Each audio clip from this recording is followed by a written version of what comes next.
então a mentoria dessa semana, do Mais Pra Ti. Essa primeira parte eu vou estar conduzindo com vocês sobre a parte de lógica de programação, tentando cobrir e rever alguns tópicos que vocês devem ter visualizado durante a semana. O meu nome é Gianluca, eu sou mestre pela Universidade Federal do Rio Grande do Sul. Estou agora finalizando meu doutorado em computação e eu vou apresentar essa parte. E além da questão do meu doutorado, eu também trabalho com o portal URI Online Judge, que é a ferramenta que vocês vão estar utilizando nessa semana e nas próximas semanas para poder praticar e entrar um pouquinho nesse mundo da computação com alguns exercícios. A segunda parte desse webinar, o Fábio vai conduzir sobre a parte de banco de dados. Então vamos em frente. A ideia aqui é cobrir um pouquinho a parte de lógica e a parte de lógica de programação, entender direito o que é um algoritmo, para que ele serve, como é que funciona, como é que a gente descreve ele, as diferentes formas de descrever, sendo fluxograma, pseudocódigo, e depois a gente vai falar um pouquinho sobre as partes de controle de fluxo e estruturas de repetição. E por fim, daí a gente entra na parte do URI, principalmente para tirar algumas dúvidas, caso vocês tenham quanto aos exercícios. Então, qual que é a ideia da lógica? A lógica é uma coisa que está presente no nosso dia a dia, para qualquer coisa. Qualquer coisa que a gente faz, a gente tem que raciocinar e pensar no que a gente está fazendo. Seja fazer uma massinha, miojo, a gente tem que pensar quais são os passos que a gente vai utilizar para fazer. A lógica, ela é uma área da filosofia. A gente já, talvez Boa noite. Boa noite. Se vocês tiveram a área de filosofia no colégio, vocês devem ter visto algum conceito sobre lógica, mas a lógica nada mais é do que a gente refletir sobre como raciocinar, ou seja, como pensar, como a gente vai encadear ações de uma forma que faça sentido para chegar a um determinado objetivo. Então, não é simplesmente saber o que fazer, é saber o que fazer, quando fazer e como fazer. Então, a gente precisa ter esse tipo de pensamento para que quando a gente quer expressar ou tentar resolver um problema ou construir alguma ferramenta utilizando a parte computacional, o computador consiga seguir essas sequências de passos de uma forma que façam sentido e que ele consiga, de fato, fazer o que a gente pediu para fazer. O computador, a gente pode pensar que ele é uma coisa burra, por assim dizer, porque ele vai fazer exatamente o que ele foi programado para fazer. Então, se a gente for pensar, por exemplo, eu peço para alguém se levantar agora aqui e tentar fazer um telefonema, o telefone está lá na sala. Para nós, como seres humanos, chega a ser intuitivo o fato que a gente precisa se levantar e se deslocar até lá, passando pela porta para chegar até o próprio telefone. Se a gente, no meio do caminho, encontra com alguma barreira, por exemplo, a porta fechada, a gente sabe intuitivamente que vai precisar abrir a porta para a gente poder passar. Quando a gente está pensando nos passos, se a gente fosse ensinar um computador a fazer isso, e a gente só ensinasse, tu precisa levantar e se deslocar até o telefone.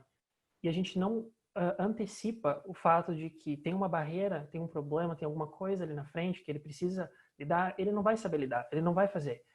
E é ali que começam a surgir, digamos, bugs, problemas e erros em códigos, em aplicativos, em ferramentas.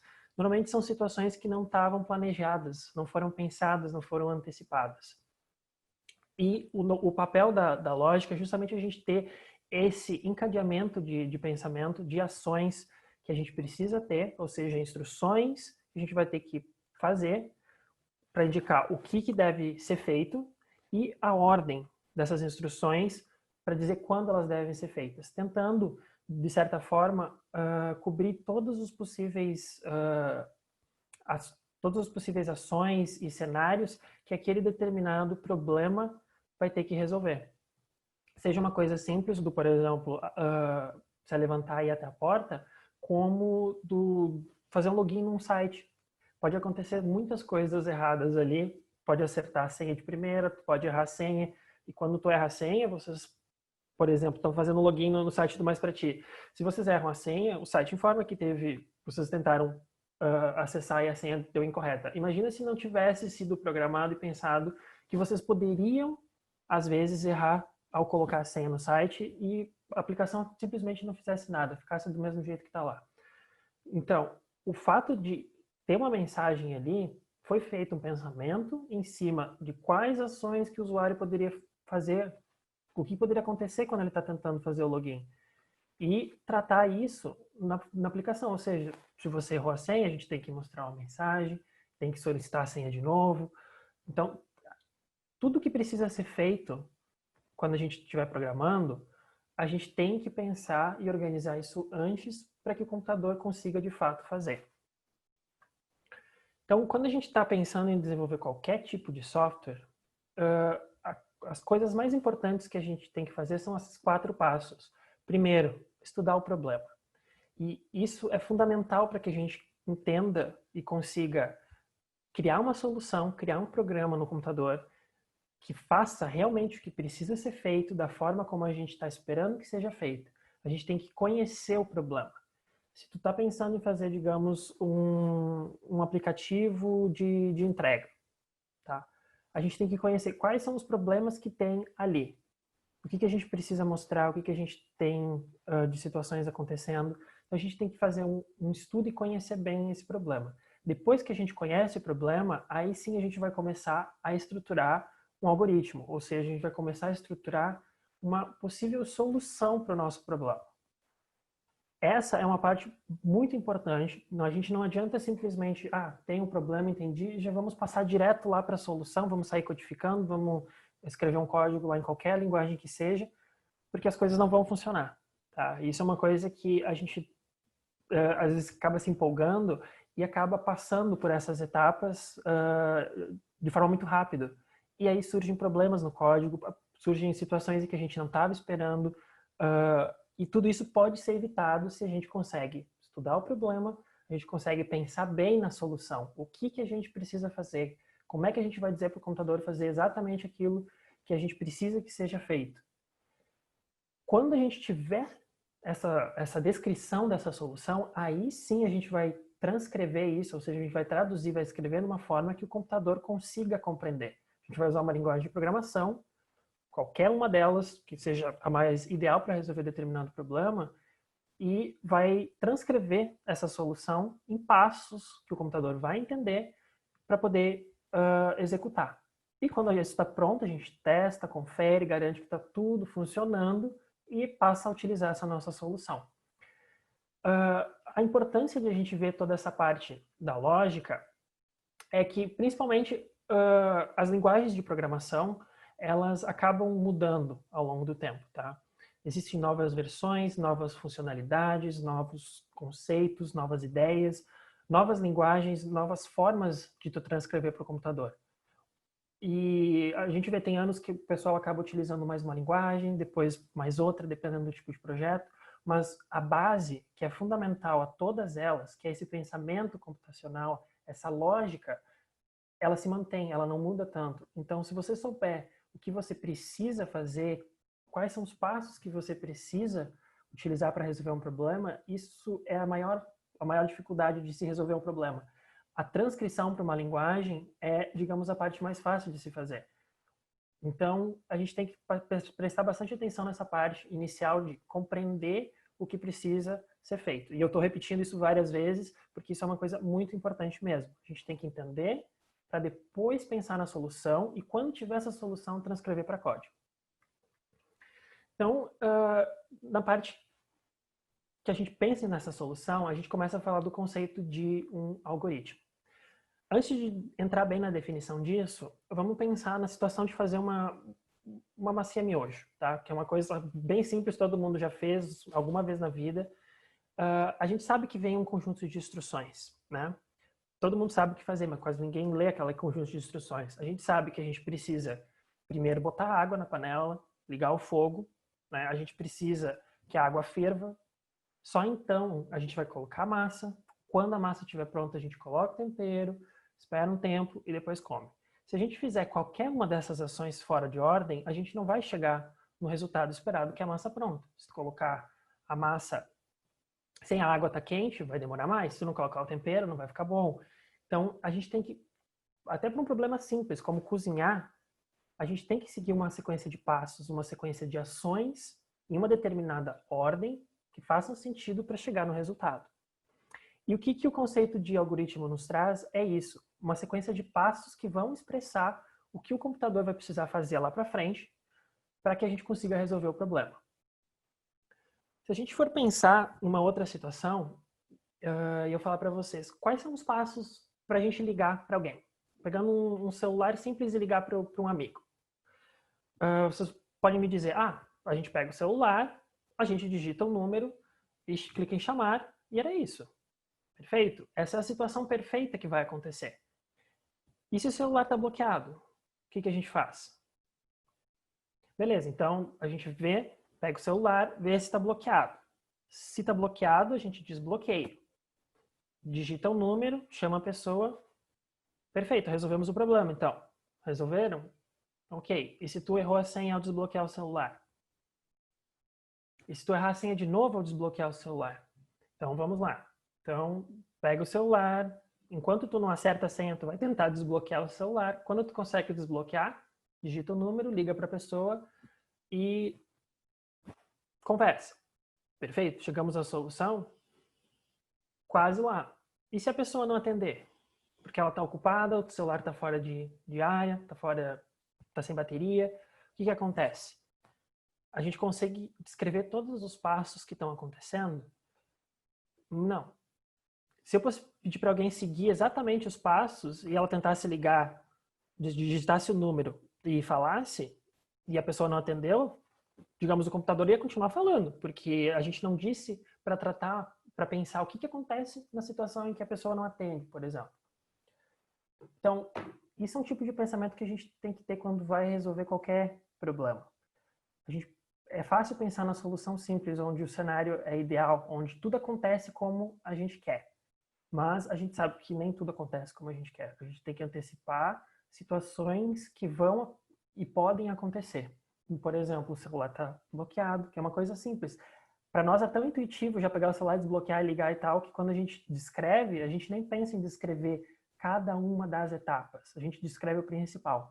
Mas para o computador não vai funcionar isso. A gente tem que descrever cada uma das etapas, cada um dos passos, cada uma das situações para ele saber o que fazer.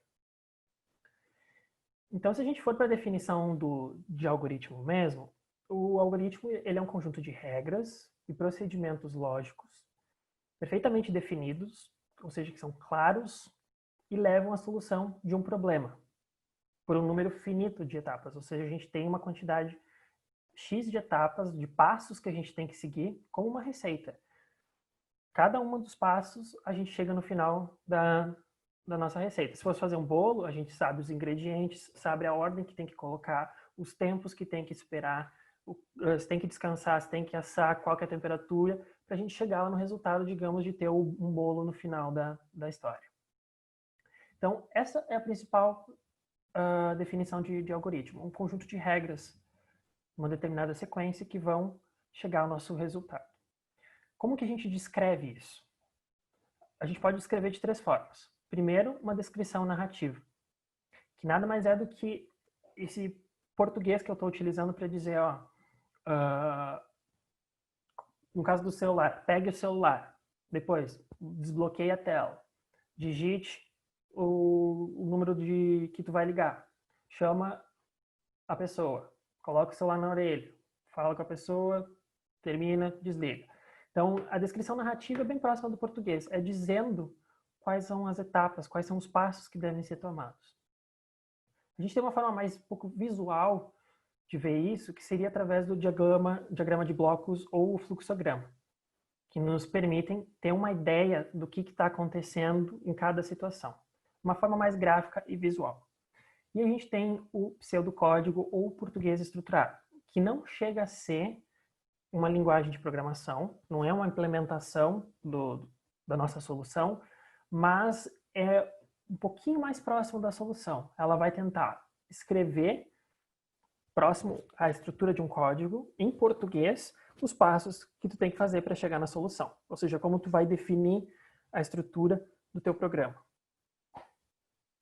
E o que é um programa, se a gente for pensar? Programa mesmo, um aplicativo, alguma coisa, é um algoritmo que foi codificado em uma determinada linguagem. Quando a gente pega, por exemplo, o aplicativo do Google Maps e a gente coloca para ver qual é a menor distância, o tempo que a gente leva para chegar de um lugar a outro, nada mais é do que um algoritmo que está tentando encontrar uma menor distância entre dois pontos que foi codificado em uma determinada linguagem para um computador, tipo o celular, que vai entender, vai compreender, vai pegar as informações de onde a gente está, vai processar isso e vai nos dar um retorno dizendo, ó, 40 minutos para te chegar lá por causa de tal distância. Perfeito. E aquilo que eu falei no começo, que é bem importante, linguagens de programação mudam. Mudam na sua estrutura, nas suas versões, mudam as linguagens que a gente tem disponível, mas a forma de pensar para soluções não mudam tanto. Então, a gente sabendo, de novo, os passos, sabendo estruturar o nosso pensamento para chegar numa determinada solução, isso é o passo mais importante para aprender a programar. Depois é uma questão de tradução desse pensamento, dessa nossa solução para uma linguagem.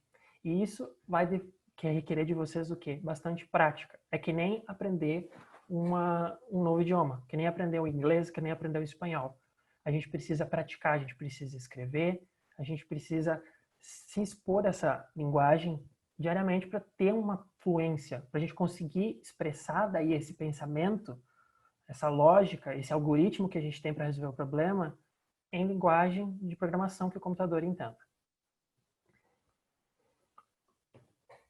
Aqui eu tenho alguns exemplos de fluxogramas para a gente entender um pouco mais visual o que ele é e como é que funciona.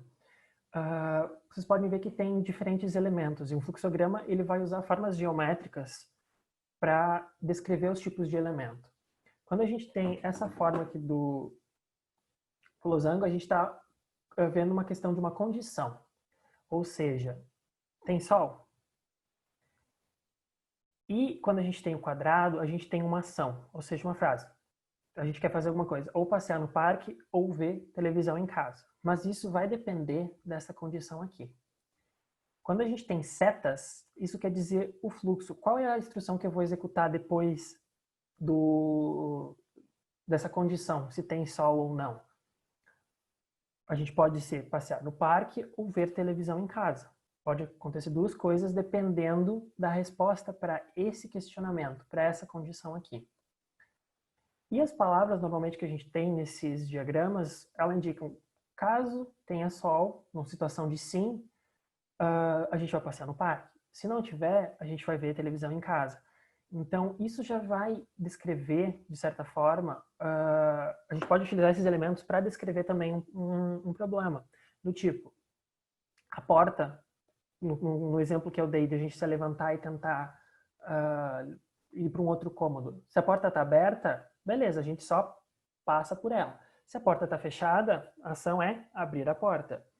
Isso nos permite expressar esse pensamento através de elementos visuais, através de um fluxograma. Durante o material do curso, vocês podem ter vários exemplos, e eu não vou entrar em vários exemplos aqui para não ser uma coisa maçante. Mas aqui tem um exemplo que eu achei bem interessante para poder visualizar e poder comparar esses três diferentes formas de se expressar um algoritmo. Então, a gente tem a descrição narrativa do exemplo de que a gente está indo no banco sacar um dinheiro, sacar um valor. Então, o que a gente faz numa descrição narrativa? A gente entra no banco, a gente procura a fila do caixa eletrônico. Quando a gente acha a fila, a gente entra na fila, espera a nossa vez do atendimento, insere o cartão no caixa, informa o valor lá para o terminal, quando que a gente quer retirar, digita a nossa senha, pega o comprovante e o dinheiro que vai sair do caixa, confere o valor e sai do banco. Esses são os passos para a gente fazer um saque, tá? Se a gente usar uma descrição narrativa. Se a gente usar um fluxograma, aí a gente tem todos esses passos utilizando diferentes formas geométricas. Cada uma vai dizer alguma coisa. Quando a gente tem uma ação, quando a gente tem uma verificação, por exemplo, aqui na parte do saldo, que na descrição narrativa não tem, existe saldo suficiente? Que tu pode simplesmente dizer que quer tirar R$1.000 e a tua conta não tem nada. Então, o que acontece se o saldo é insuficiente? A gente termina porque não tem o que fazer, tu não vai conseguir tirar dinheiro. Então, o teu programa de tentar ir fazer um saque termina. Agora, se tem saldo suficiente, a gente pode digitar a senha para fazer a operação, para fazer a transação. Então, essa também é uma forma. Às vezes, essa forma visual acaba sendo mais fácil de se compreender, num primeiro momento, quais são os passos que a gente precisa fazer para atingir o nosso objetivo. E a forma mais próxima de uma linguagem de programação é quando a gente utiliza um pseudocódigo ou português estruturado, que também é chamado às vezes de Portugal. A gente tem uma descrição do algoritmo, saque de dinheiro no caixa eletrônico. A gente precisa de algumas variáveis, que a gente vai falar logo na sequência o que elas são. E a gente vai determinar com o início e fim quais são os passos que a gente vai ter que fazer. Então, imagina que a gente está lá no terminal, a gente chegou ali na fila, o terminal vai dizer, seja bem-vindo, informe o número da agência. Aí a gente tem que esperar alguém digitar o número da agência. Informa o número da conta, precisamos do número da conta. O valor que vai ser sacado. Aí a gente tem que conferir esse valor, se é um valor positivo, né, porque não tem como sacar um valor negativo, e se esse valor que a pessoa está pedindo tem na conta dela, ou seja, é menor do que o saldo que está disponível. Se for, a gente tira esse dinheiro, mostra para a pessoa a mensagem, o saque foi efetuado, aqui estão as notas, pegue o comprovante e retire o cartão. Se não tiver saldo suficiente, a gente tem que dizer para a pessoa que ela não conseguiu tirar o dinheiro porque não tinha saldo. Imagina você se a gente fosse no banco, botasse o cartão, digitasse assim, só tirou o dinheiro e não foi feita uma verificação se tinha ou não. Aí não saiu o dinheiro e também não deu mensagem nenhuma. Daí tu fica pensando, o que aconteceu? Deu problema ali na máquina? Eu que estou sem dinheiro? Ou descontou da minha conta e não saiu o dinheiro da máquina? O que acontece?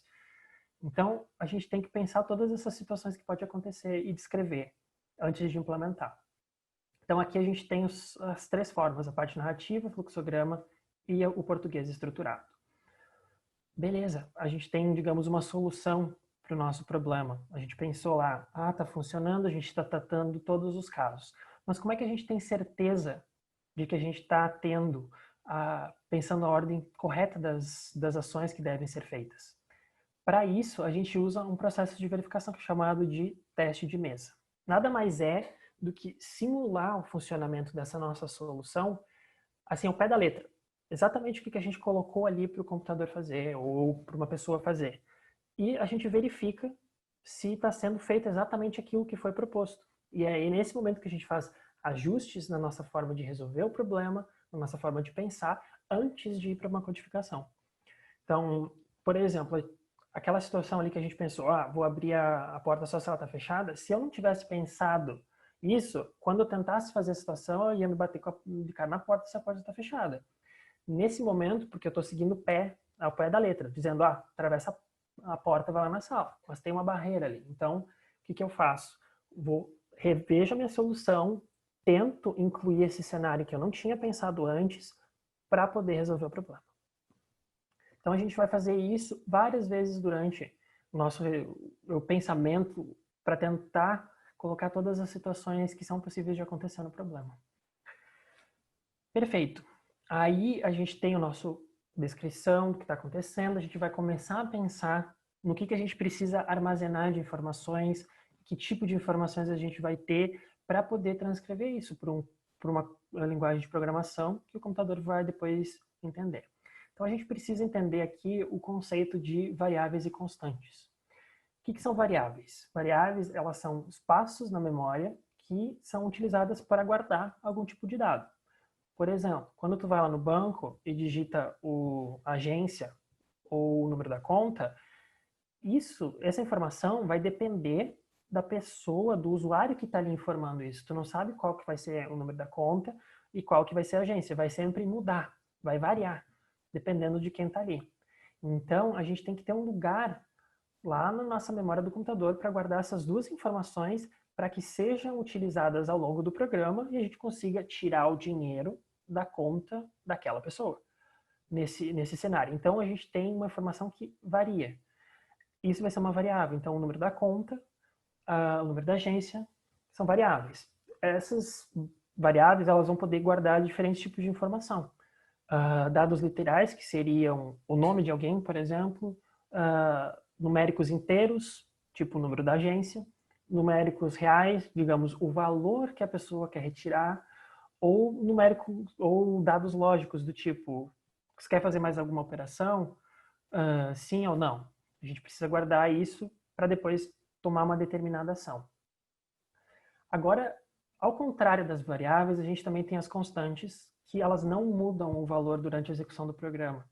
Vamos pensar a situação em que a gente precisa calcular diferentes áreas de círculo. Um programa bem simples. Tu diz qual é a área e ele vai te devolver, diz qual é o raio, desculpa, e ele vai te retornar a área do círculo. A gente sabe que o cálculo da área depende do valor de π. π é uma constante, ou seja, π nunca vai mudar na vida. Π é aquele valor, 3.1415, lá vai um monte de dígitos, mas ele não muda. Dentro de um programa, é um valor que também não vai mudar. Quando começa a execução do programa e termina, ele sempre vai valer 3.14. Então, esse é um valor constante. Tá? É diferente da variável que pode mudar.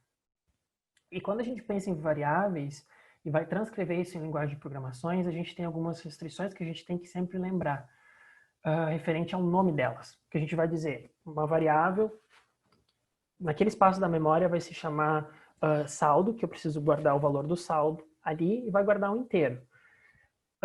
Esse nome do espaço, nome da variável, normalmente vai sempre começar, ele deve começar com uma letra, não deve ter espaços em branco nesse nome e nenhum caractere especial, a não ser um sublinhado no máximo, para que as linguagens de programação consigam executar sem erro nenhum e a gente consiga acessar esse espaço de memória onde está, digamos, o nosso saldo, o nosso valor do saldo para a situação que a gente quer resolver o problema, no caso, para sacar o dinheiro.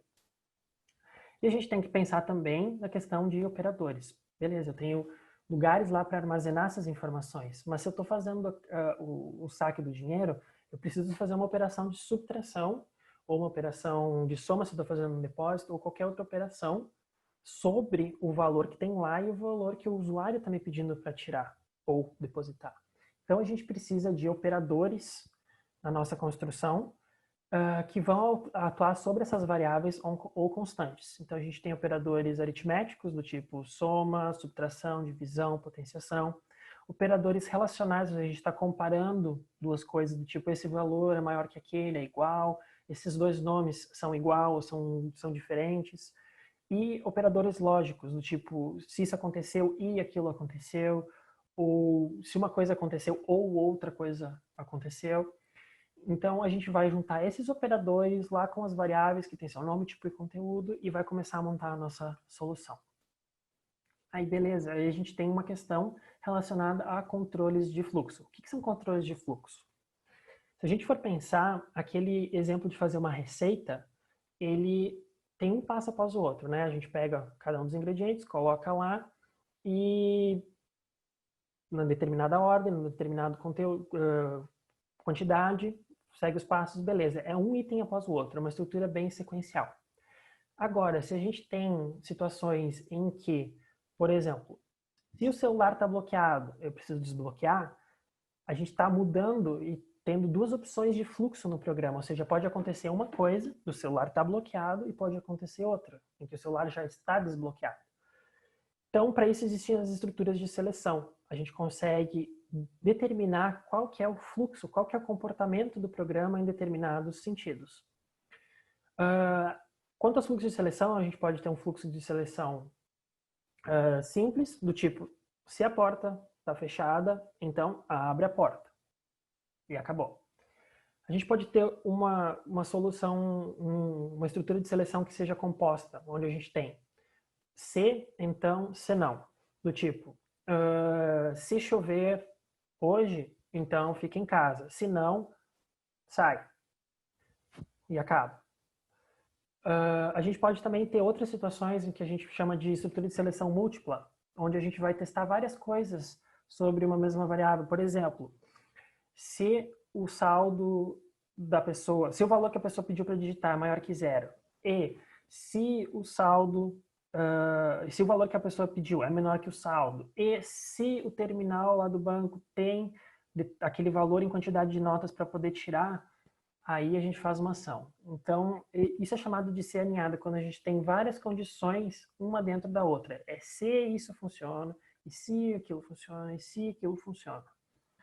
Ou não, dependendo do contexto do problema. E um outro tipo de estrutura de seleção seria a seleção múltipla. Um exemplo dela seria, quando a gente vai abrir, digamos, um site, e a gente quer ver, a gente tem a opção para ver o site em português, em inglês, em espanhol, em qualquer outra língua. Se a gente fosse pensar, é mais fácil programar isso usando uma estrutura do tipo faça caso. Por exemplo, mostre isso aqui caso a linguagem do usuário seja português. Ou seja, se ele está no Brasil, se país Brasil, caso Brasil, né, a gente mostra em português. Caso Estados Unidos, mostra em inglês. Caso Espanha, mostra espanhol. Caso Argentina, mostra espanhol. Então a gente está vendo diferentes formas de estruturar cada um desses cenários que podem acontecer através desses tipos de seleção múltipla. E beleza, o que pode acontecer também é no caso lá do exemplo do celular, que eu falei, a gente tenta desbloquear a nossa tela, errou a senha a primeira vez. A gente vai ter que fazer mais uma vez, até não desbloquear. A gente vai ter que repetir a nossa ação até a gente chegar onde a gente gostaria de chegar. Para isso, a gente tem as estruturas de repetição, que a gente vai ter várias formas de controlar essas repetições, ou seja, são partes do código ou ações que vão acontecer de novo, de novo, de novo, até que a gente diga pare, ou vão acontecer até que a gente executou ou fez aquela ação 2, 3 ou N vezes, ou até que alguma coisa externa nos diga, ó, vamos parar agora, tá? Então a gente tem várias formas de controlar isso. Contadores fixos é uma delas, do tipo, faça essa ação 5 vezes. Tu pode desbloquear, digamos, tentar desbloquear o celular 3 vezes. Senão aparece uma mensagem e tem que esperar 1 minuto. Então, ali a gente tem um contador fixo, são 3 vezes acontecendo aquilo ali. Uma flag de resposta do tipo, quando a gente vai lá sacar o dinheiro no banco, normalmente depois tem, você quer fazer alguma outra operação? Sim ou não? Então, essa flag, digamos, sim ou não, vai nos ou retornar para o menu lá do banco, onde a gente tem a opção de fazer outras transações, ou vai encerrar dizendo que terminou a sessão, daí a gente não precisa se preocupar. Isso a gente está usando uma flag de resposta. E a gente pode ter um outro tipo de controle em que a gente, por exemplo, continua perguntando o nome do usuário ou um número até que uma determinada palavra, alguma determinada ação seja nos dita que interrompa isso. Do tipo, a gente vai continuar digitando diversos nomes até que a gente digite fim. Quando a gente digita fim, o programa encerra. Então, isso também é uma forma de controlar essas repetições que podem existir no código. E para isso, a gente pode utilizar 2 recursos, que é o while, ou seja, enquanto alguma coisa for verdade, ou enquanto isso acontecer, digamos, faça tal coisa. E a gente pode dizer também, para cada número de 1 a 10, ou seja, 10 vezes, faça alguma coisa. Então, são 2 formas um pouquinho diferentes que a gente pode utilizar para definir os controles de fluxo no código. Além disso, o que vocês tinham de atividade nessa semana era a resolução de problemas no Online Judge, visando tentar um pouco aplicar esse conceito de lógica e dos passos, sem se preocupar com a linguagem de programação, dos passos que vocês precisam para resolver um determinado problema. Eu vou fazer com vocês agora o exemplo do 1003, que é o segundo problema que estava na listagem, até para que fique mais fácil de entender e compreender como montar esse raciocínio a partir de um problema. Aí depois, no final, se alguém tiver alguma dúvida, a gente pode entrar nesses questionamentos. Eu vou só compartilhar então aqui com vocês. Quando vocês acessarem lá pelo Mais Pra Ti, pelo portal, vocês vão ter uma lista de exercícios para resolver. que envolvam essa parte de lógica e blocos, tá? Nessa lista a gente tem vários problemas. O problema 1001, ele vai ser feito junto com vocês através do tutorial guiado, tá? Mas eu vou pegar esse problema, o 1003, que é o segundo que precisa ser resolvido, para a gente fazer junto aqui rapidinho, tá? A ideia do problema aqui é a gente fazer uma soma simples, tá? Ou seja, imagina que uma pessoa lá vai te digitar ou vai te dizer dois valores, tu não sabe quais são, e tu vai ter que somar esses dois valores e dizer, ó, a soma é igual a, digamos, a 40. Se a pessoa te disse 30 e 10, tu tem que retornar 40. Então, o que a gente tem que pensar antes de sair escrevendo qualquer código ou fazendo qualquer coisa é o que o problema nos pede para fazer? Uma frase bem simples. Se a gente for ver aqui, a gente precisa fazer a soma de dois números. Beleza. O que os usuários precisam, o que alguém precisaria nos dar de informação? O que seria a entrada do problema? Aqui a gente tem dois números, dois valores do tipo inteiro. 30, 10, o menos 30, o 10, ou dois valores zero, dois valores inteiro. Perfeito. O que a gente tem que mostrar no final do nosso problema? A gente vai ter que mostrar a soma, né? Com um espaço igual espaço, bonitinho, e o resultado desse valor. Então, como é que a gente vai fazer, se a gente for pensar na lógica? O que eu preciso fazer primeiro? Vou ter que perguntar dois valores para a pessoa, né? Ou seja, vou ter que ler um valor A, vou ter que ler um valor B. E esses dois valores, agora eu posso somar os dois e eu preciso salvar em algum lugar no meu computador. Então, eu vou botar numa variável lá, soma, que tem o valor de A mais B. E, por fim, o meu próximo passo vai ser imprimir na tela a palavra soma, o espaço igual ao espaço e o resultado que está lá naquela variável, lá naquele lugarzinho da memória do computador que eu chamei de soma. Aqui. Então, com isso, eu já pensando, eu tenho um algoritmo, ou seja, as etapas que eu preciso para resolver esse problema. Perfeito? Então, vamos tentar colocar isso em blocos, ou seja, é um pouquinho mais próximo à linguagem de programação, mas não necessariamente ainda. Aqui a interface do portal, eu vou só remover esses blocos para ficar começando do início. Vocês podem ver que a gente tem aqui diferentes menus, tá? O menu de entrada é quando a gente quer ler alguma coisa do usuário ou pedir alguma informação. O de saída é quando a gente quer mostrar ou imprimir. Aí a gente tem as variáveis, que a gente pode criar variáveis, utilizar elas, acessando o valor delas lá na memória do computador, fazer operações, o bloco para fazer operações sobre variáveis ou constantes, e quando a gente precisa usar texto, tipo mostrar a palavra soma, a gente vem nesse menu. Então, o que o problema nos pedia? Primeiro, que a gente pensou na nossa cabeça na solução. A gente precisa ler dois valores de entrada, né? Que o usuário vai me dizer, dois números. Então, vou ler dois inteiros, tá? Beleza. Só que eu preciso guardar isso em algum lugar da memória do computador para poder fazer a soma, porque senão como é que eu vou saber que valor está sendo utilizado? Vou criar uma variável A, que já existe por sinal. Vou puxar esse bloco aqui. Vou dizer que eu quero que o computador defina, ou seja, a variável A vai ser igual o valor que eu ler lá da entrada, ou seja, o que o usuário me disse. Se ele me disse 30, eu quero que esse 30 fique gravado lá dentro de A.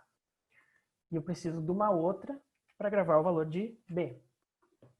Então, vou definir o nosso B para esse valor inteiro. Perfeito. Então, li o A, li o B, tem os dois na memória do computador. Agora eu preciso fazer a soma disso. Tranquilo. Vou somar o quê? Os valores que estão na variável, eu não sei quais são. Então, pode ser que o usuário me digitou 10 e 30, pode ser que o usuário me digitou 50 e 100. Isso eu sei que está lá no lugarzinho da memória do computador chamado A. E eu quero pegar o que está lá na memória do computador em B, fazer a soma desses dois e salvar isso, porque senão não me adianta nada fazer a soma e não ter onde guardar o resultado. Então, criei uma variável soma que vai receber esse resultado aqui.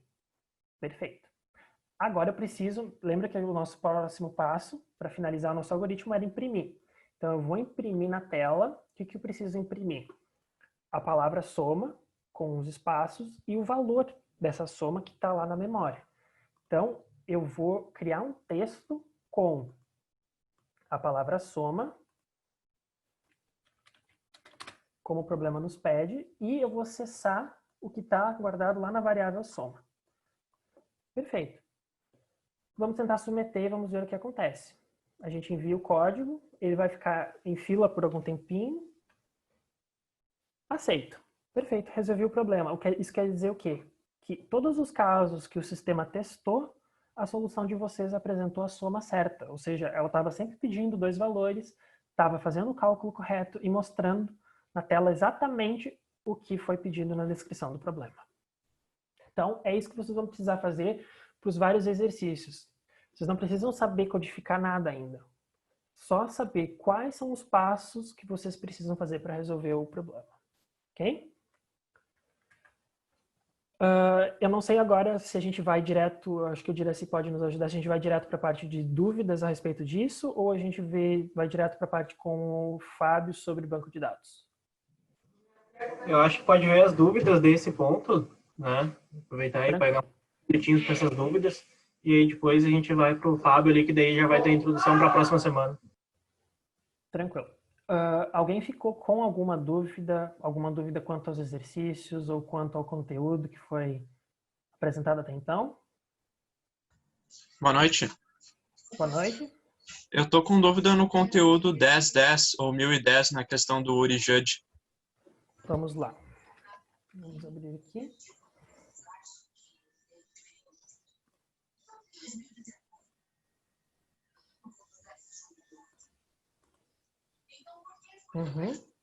No meu caso está dando runtime error. Eu pesquisei e não consegui resolver.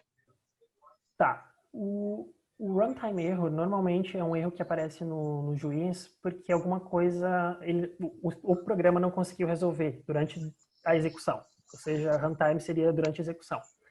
Então, várias coisas podem acontecer, tá? Para causar runtime error. A gente pode ter uma variável que não foi definida, a gente está tentando acessar uma variável que não tem valor, algo nesse sentido, ou simplesmente o código que foi gerado ali, os blocos estão soltos e não bem encaixados e não chegaram numa solução. Se tu quiser, eu acho que fica mais fácil para ti. Deixa eu ver uma coisa, se eu consigo acessar a solução aqui, ver o que aconteceu. Essa quantidade, tá. O que acontece? Nesse problema, tá, já sei o que aconteceu. Assim, quando a gente utiliza ali nos blocos, vou abrir aqui para ficar mais fácil. A gente tem aqui o ler linha, ele vai ler todos os valores que tem na linha. No caso desse problema, a gente tem 3 valores aqui. Tá? Não é que nem o problema que a gente fez agora, que só tinha, digamos, o valor 12, ou só o valor 10. Então, a gente está lendo 3 valores.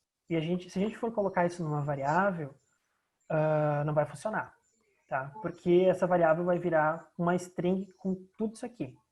Como se fosse uma palavra com 12, espaço 1, espaço 5.30. Então, para esse problema, a gente precisa quebrar isso aqui em diferentes valores, porque a gente precisa ler só o 12, só o 1 e só o 5.30.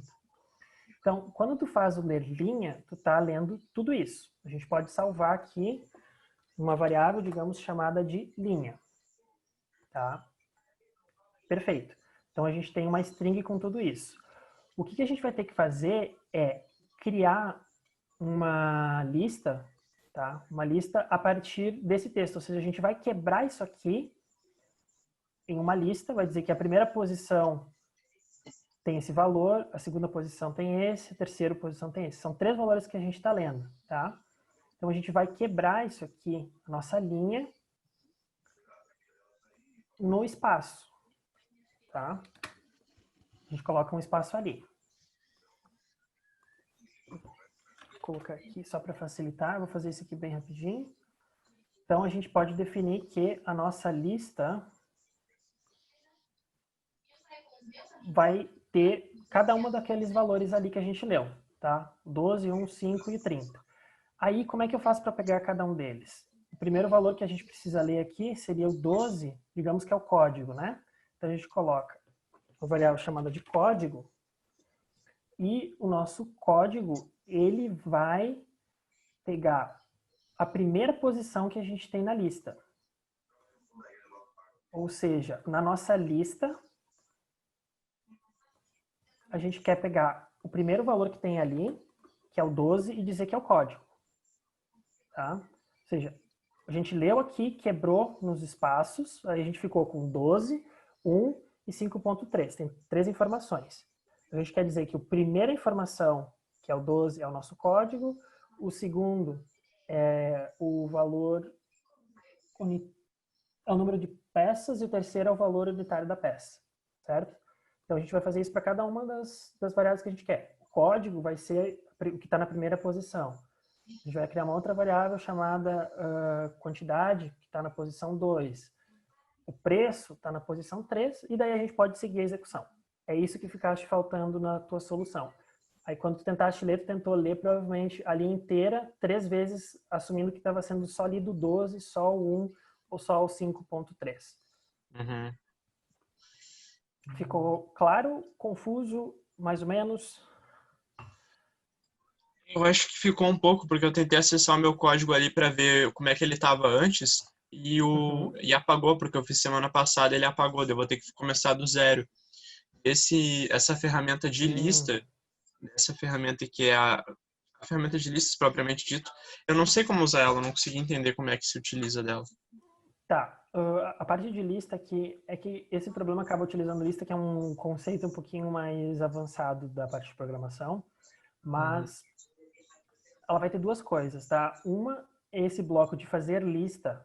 A gente vai criar uma lista a partir de um texto. A gente pega o texto que tem todos os valores, o 12, o 1 e o 5.30, e vai dizer, usa o delimitador espaço para quebrar. Ou seja, onde tiver espaço, tu quebra. A gente fica com 3 partezinhas, tá? Uhum. Como se fosse uma lista de 3 itens. E para a gente poder acessar os valores, ali, pegar o primeiro item, o segundo item, o terceiro item, a gente vai pegar esse bloco de baixo, dizer, na lista, qualquer nome que tu der para ela, que é a variável, tá? Pega a posição, a primeira posição, pega a segunda posição, pega o terceiro posição, o terceiro valor que tu tem lá. E daí tu pode utilizar isso para desenvolver o restante. Entendi. Tu pode deixar a linha de código aberta aí, só para mim printar e ver depois? Claro, aham. Deixa eu ver rapidinho. Tem algumas perguntas ali no chat. Obrigado pela resposta. Perfeito, obrigado. Deixa eu dar uma olhada aqui. Se eu consigo abrir o chat.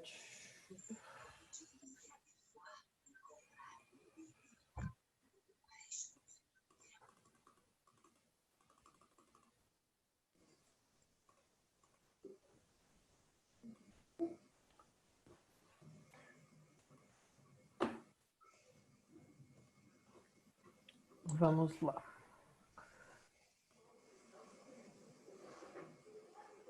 Tá, o delimitador fica vazio. Ah, então. Nesse caso aqui desse problema, ele não fica vazio, ele tem um espaço aqui dentro, tá? Se a gente for pegar esse problema aqui, o delimitador é o espaço. O espaço, por mais que não seja um caractere visual, ele é um valor que a gente precisa considerar. Se, por acaso, a gente tivesse um problema em que, em vez de ter espaços em branco aqui, a gente tivesse o símbolo de mais, ou seja, seria 12 mais 1 mais 5, e a gente quer quebrar, a gente usaria o mais como delimitador. Então, aqui daí a gente colocaria o símbolo de mais. Mas nesse caso do problema é só um espaço mesmo, que é o caractere, ou seja, qual o valor que vai ser usado para quebrar a nossa linha ali com as informações. Mais alguma dúvida, pessoal? Oi. Oi. Assim, eu não tô conseguindo entender muito bem essa parte dos exercícios, como é que faz para entrar aí, eu não entendi isso ainda. Tá, tu chegaste a conseguir acessar o URI a partir do Mais Pra Ti? Não, também não. É que assim, eu tô sem computador, o meu computador acabou estragando e eu tô na casa de uma amiga para poder acabar tendo as aulas. Mas assim, semana passada eu dei uma perguntada, mas eu também não entendi como é que ia ficar isso para poder entrar aí nessa aonde tu tá. Tá, então, se vocês acessarem lá o Mais Pra Ti, em uma das etapas, deixa eu ver se eu consigo mostrar rapidinho aqui, se tem tempo.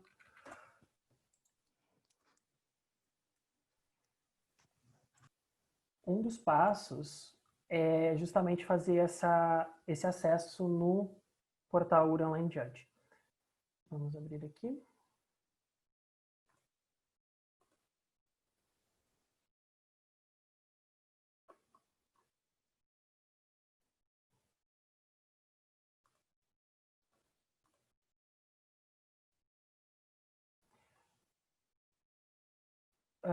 Então, aqui no início, vocês têm que já ter o cadastro ali na plataforma, tá? O cadastro ele pode ser feito com usuário ou senha normal ou com algum login social, tá? Facebook ou Google, vocês conseguem acessar. Quando vocês forem fazer os exercícios aqui da lógica de programação, o primeiro aqui na aula 3 vai ser aprenda a usar blocos no URI Online Judge. Quando vocês clicarem aqui, ele vai redirecionar vocês para o portal. Deixa eu só sair aqui porque eu já estou logado. Tá? Ele vai redirecionar para cá. Vocês, se não tiverem conta, vão ter que ter criado, né? Se tiverem, é só acessar e ele vai colocar vocês no tour, tá? No tour de como faz para resolver o primeiro problema com blocos, tá? No final disso, vocês têm aqui os desafios de lógica de programação, que são esses exercícios que vocês precisam fazer. Quando vocês clicarem nesse link que tem aqui, desafios de introdução, vocês vão ser redirecionados lá para o portal, para essa disciplina específica do Mais Pra Ti, onde tem listas de exercício. Você clica na lista e aqui aparece todos os exercícios que vocês vão ter que resolver usando blocos. Só clicar em qualquer um deles para resolver, ler o problema, ver o que precisa ser feito, como é que tu vai resolver ele e clica aqui em blocos. O blocos, ele vai abrir essa interface aqui para vocês montarem a solução. Montou a solução, clica em enviar e fica atualizando a página esperando o resultado lá, que vai ser aceito, ou wrong answer, que é a resposta incorreta, ou algum outro código que o juiz vai retornar para vocês. Ok? Ok, muito obrigada. Mais alguma dúvida, pessoal? Oi, boa noite. Oi, boa noite. Eu fiquei com dúvida no exercício 10.06. O meu tá dando sempre o wrong answer e eu não sei o que eu tô errando. Acredito eu que na hora de montar o cálculo no bloco. Mas eu não tenho certeza. O 10.06. O 10.06, média 2. A gente tem que ler 3 valores, A, B e C, que são notas de um aluno, calcular a média, que nesse caso vai ser uma média ponderada, né? Porque cada uma média tem um valor, cada nota tem um peso diferente. Um peso. Isso. E depois mostrar isso, garantindo que a gente só está mostrando uma casa decimal, depois do ponto. Então, deixa-me ver uma coisa aqui rapidinho. Fizeste o cálculo, a soma. É que eu tentei, tipo, fazer uma variável para somar, tipo, A e B, depois outra variável para somar, tipo, a junção de A, B com C. Só que eu já fiz isso várias vezes e deu errado igual. Então eu não sei o que eu tô fazendo de errado. Tá, deixa eu tô só conferindo aqui a tua solução para ver se eu consigo rapidinho te dizer o que tem de incorreto.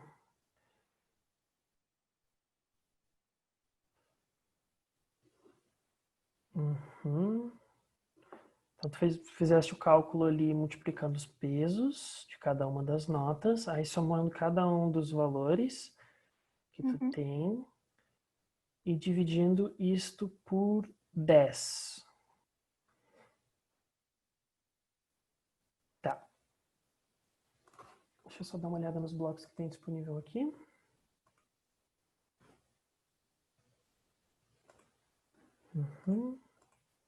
Variáveis, imprime, entrada.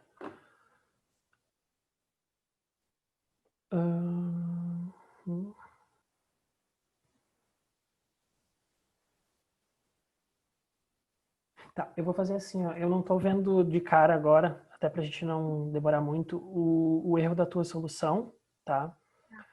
Mas eu vou eu vou dar uma olhada agora com calma depois e vou deixar um comentário ali, tá? O que tu vai poder fazer para acessar isso? O comentário, até para ficar fácil, quando tu for aqui no menu das tuas submissões, tá? Tu pode visualizar, ou seja, clicar aqui na tua resposta de qualquer um desses códigos e eu vou deixar o comentário, ele vai aparecer logo aqui embaixo do teu código, do que estava acontecendo, tá? Tá bom. Obrigada. Imagina. Bom, pessoal, a gente tinha programado que a mentoria hoje ia até às 20 horas, tá?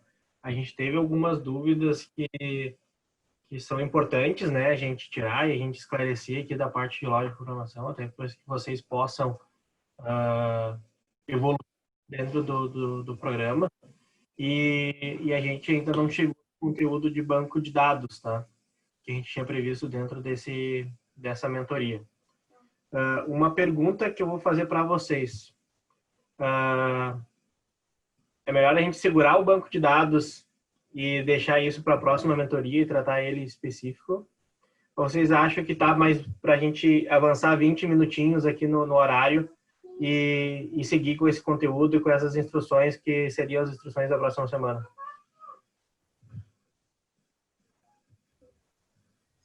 Por mim, pode avançar.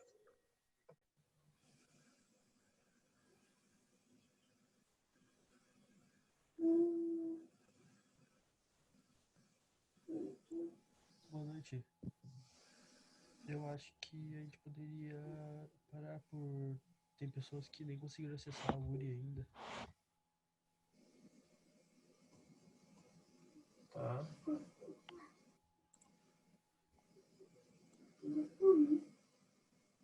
Mais alguém?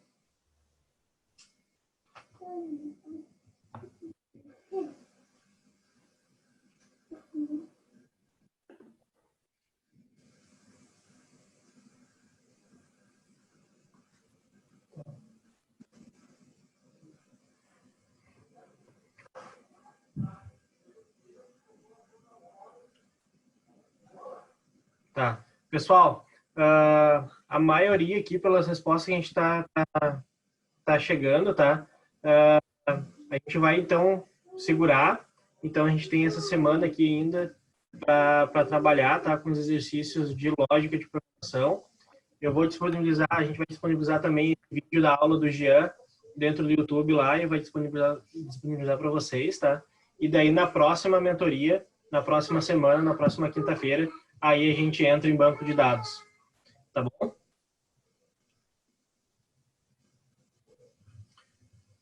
Bom, pessoal,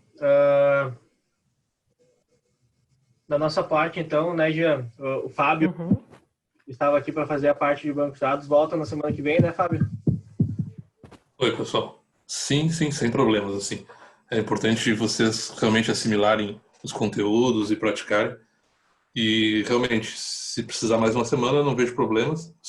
Aí, Gira, a gente só tem que se organizar que talvez seja interessante ter 2 mentorias de banco e não uma só. Sim. Porque... Aí a gente dá uma ajustadinha ali só na semana e no cronograma, tá, pessoal? Mas o importante é que vocês também fiquem tranquilos, assim, quanto à evolução e o conteúdo que estão recebendo, tá? Legal. E outro ponto, pessoal, que eu gostaria de frisar é que realmente é importante que esse nosso calendário de mentoria ande na medida que vocês realmente avançam nos conteúdos, para que a mentoria sirva para mais esclarecer dúvidas do que realmente ensinar, sabe? Então, se vocês conseguirem ver alguma coisa de banco de dados para nas próximas semanas a gente já falar sobre banco, entendo que vai ser bem produtivo. Exato. Isso aí. Tá bom, pessoal? Então, obrigado. Boa noite a todos. Obrigado, Jean. Obrigado, Fábio. Obrigado a todos que participaram aqui. Boa noite. Ô, Jean, eu posso falar contigo aqui rapidão? Claro. Eu queria mostrar, espelhar aqui, acho que no compartilhar a tela mostra. Eu vou mostrar aqui o meu código. Para tu acompanhar aqui e me dizer se daria certo. Ó, esse aqui, tá conseguindo ver? Só um pouquinho que tá carregando aqui. Agora apareceu, Porque eu usei como se aquelas 3 informações que tem que inserir o usuário fossem variáveis diferentes em linhas diferentes, tipo, variável, leia,